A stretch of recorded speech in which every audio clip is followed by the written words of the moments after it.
আসসালামু আলাইকুম। আমি যে ভিডিওটি দেখাচ্ছি এটা আজকের গঙ্গাচড়া থেকে উঠানো।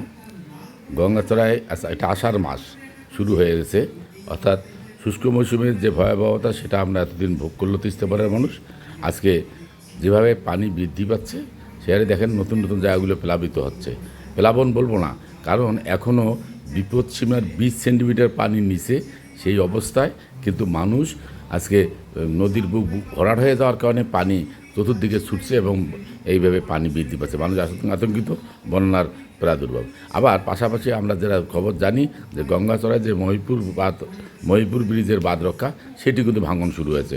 অর্থাৎ গতবার এটাকে বাঁশ দিয়ে তারা রক্ষা করার চেষ্টা করছে, প্রায় 14 লাখ টাকা খরচ করছে, সেটিও ভেঙে গেছে। অর্থাৎ তিস্তাকে তারা কোনো রকম এটা গোজামিল দিয়ে তারা কুশের মারার কল বলে আমাদের গ্রামের ভাষায়, তারা কুশের মারার কল তৈরি করতেছে, যে এই কুশের মারার কল থেকে তারা রস খাবে আর কুশেরের কী অবস্থা হবে। অর্থাৎ আমরা তিস্তাপাড়ার মানুষ যখন কুশের রস খাচ্ছে, যারা এই কাজগুলোর সাথে জড়িত, নাম কষ্টে কাজ করে, বর্ষা আসলে তারা এই কাজগুলো করে।